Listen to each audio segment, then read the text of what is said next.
रात का अंधेरा पूरे गांव पर छाया हुआ था। दूर से कुत्तों के भौंकने की आवाजें आ रही थीं। आसमान में बादल गरज रहे थे, जैसे कोई गुस्से में हो।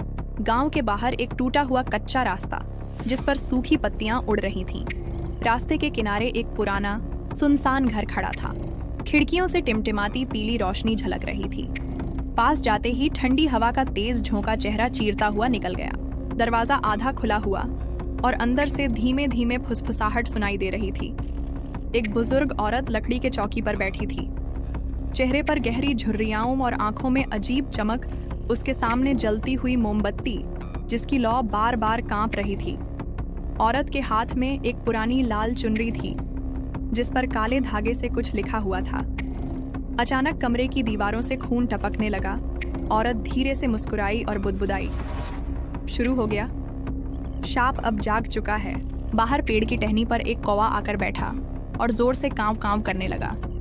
मोमबत्ती की लौ एकदम बुझ गई। कमरा अंधेरे में डूब गया। अचानक दूर से एक औरत की चीख गूंज उठी, जैसे किसी की जान निकल गई हो। बुजुर्ग औरत की आंखों में लाल रोशनी चमकी और उसके चेहरे पर खून टपकने लगा। कमरे के कोने में खड़ी परछाई धीरे धीरे पास आने लगी। हवा इतनी ठंडी हो गई कि सांस लेना मुश्किल हो गया। उस परछाई का चेहरा साफ हुआ। सफेद साड़ी में लिपटी, लंबे खुले बाल और खाली काले गड्ढे जैसी आंखें। वो औरत धीरे से बोली, मेरा बदला पूरा होगा।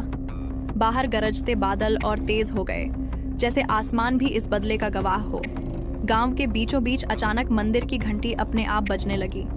गांव वाले डर से अपने अपने दरवाजे बंद करने लगे। लेकिन एक बच्चा गलती से रास्ते में रह गया। हाथ में खिलौना पकड़े उस बच्चे के पीछे वही सफेद साड़ी वाली परछाई खड़ी थी। बच्चा मुड़ते ही उसकी चीख आसमान चीरती हुई निकली। बच्चे की चीख सुनकर दूर खड़ा एक आदमी दौड़ता हुआ आया। उसके हाथ में लालटेन थी, जिसकी रोशनी कांप रही थी। वो चिल्लाया, अर्जुन, अर्जुन, कहाँ हो बेटा? लेकिन रास्ता बिल्कुल खाली था। सिर्फ मिट्टी पर छोटे छोटे पैरों के निशान दूर जंगल की तरफ जाते दिख रहे थे। आदमी ने कांपते हाथों से लालटेन उठाई और उन निशानों के पीछे चल पड़ा। हवा अचानक इतनी ठंडी हो गई कि उसके सांस से धुआं निकलने लगा। जंगल में घुसते ही अजीब सी सड़ांध की बदबू फैल गई। पेड़ों की शाखाओं से पुरानी फटी चुनरियां लटक रही थीं। हर चुनरी पर काले रंग से कुछ लिखा था, जो पढ़ने में अजीब और डरावना लग रहा था।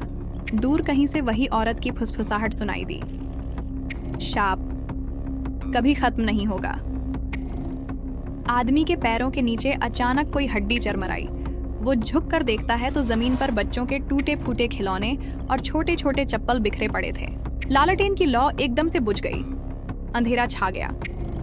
अंधेरे में सिर्फ दो लाल आंखें चमकी, जो सीधे उसकी तरफ देख रही थीं। वो डर के मारे पीछे हटने लगा, लेकिन पीछे से किसी ने उसके कंधे पर बर्फ जैसे ठंडे हाथ रख दिए। उसने झटके से पीछे देखा, लेकिन वहां कोई नहीं था। फिर सामने पेड़ के पीछे से सफेद साड़ी वाली औरत निकल कर आई। उसके पैर जमीन को छू भी नहीं रहे थे। वो हवा में तैर रही थी। उसके होंठों से धीरे धीरे खून टपक रहा था। वो आदमी के बिल्कुल पास आकर ठंडी सांस फेंकते हुए बोली, मेरा बच्चा मुझे लौटा दे। आदमी कांपते हुए पीछे गिर पड़ा। तभी दूर से मंदिर का शंख बजने लगा। औरत एकदम से चीखते हुए गायब हो गई।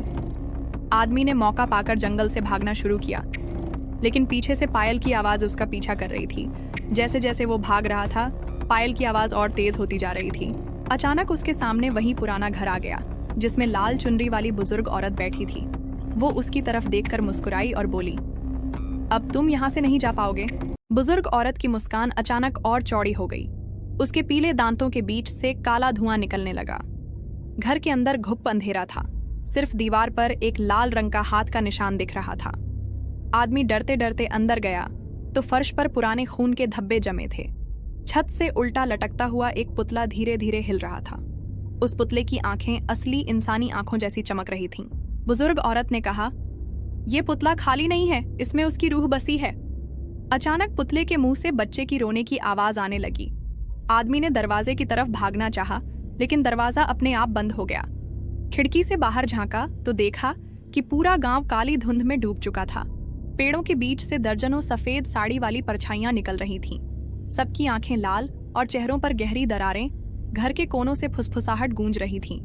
शाप तब टूटेगा जब खून से कसम पूरी होगी। अचानक फर्श में दरार पड़ी और नीचे से जलता हुआ कुआं नजर आया। कुएं में दर्जनों हड्डियां और खोपड़ियां तैर रही थीं। आदमी के पैरों के नीचे की जमीन टूटने लगी। वो चीखते हुए गिर पड़ा और खुद को कुएं के किनारे लटकता पाया। नीचे से वही चुड़ैल ऊपर आ रही थी। उसके बाल पानी में लहराते हुए सांपों की तरह हिल रहे थे। उसकी आवाज भारी और गूंजदार थी। तूने मेरा बच्चा ले लिया, अब मैं तेरा ले जाऊंगी। आदमी ने कांपते हुए लालटेन की टूटी बत्ती को जलाने की कोशिश की। जैसे ही हल्की सी रोशनी फैली, चुड़ैल का चेहरा और साफ दिखने लगा। उसके गाल फटे हुए थे और आंखों के नीचे काले गड्ढे। उसने अपने बर्फ जैसे हाथ आदमी की गर्दन पर रख दिए। उसका गला कसने लगा, सांस रुकने लगी। अचानक बाहर से किसी ने जोर से दरवाजा तोड़ा और अंदर एक नौजवान लड़का आया। हाथ में तांबे की त्रिशूल जैसी वस्तु थी। उसने चिल्लाकर कहा, इसे छोड़ दे वरना तेरी आत्मा भी नहीं बचेगी। चुड़ैल ने लड़के को घूरा। उसकी लाल आंखों में गुस्से की आग जल उठी। हवा का तेज झोंका आया और घर की सारी खिड़कियां एक साथ बंद हो गईं।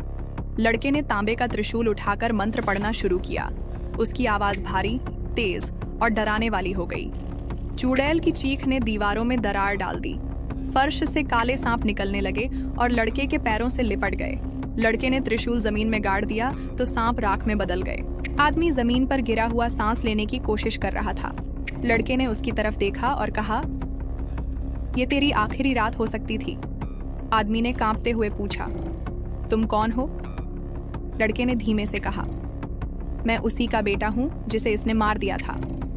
आदमी की आंखें डर से फैल गईं। चुड़ैल की चीख और तेज हो गई। उसने कहा, झूठ, तू मेरा नहीं। लड़के ने गुस्से से चिल्लाया, तूने मुझे उस कुएं में फेंक दिया था, लेकिन मैं बच गया। घर के चारों तरफ लाल रोशनी फैलने लगी। दीवारों पर पुराने समय के खून से लिखे वाक्य उभर आए, जिसने धोखा दिया वो श्राप का शिकार होगा। लड़के ने त्रिशूल सीधा चुड़ैल की तरफ तान दिया। चुड़ैल ने अपने हाथ उठाए और उसके नाखून लंबे, लोहे जैसे तेज हो गए। उसने लड़के पर झपट्टा मारा, लेकिन त्रिशूल की नोक उसके सीने में जा लगी।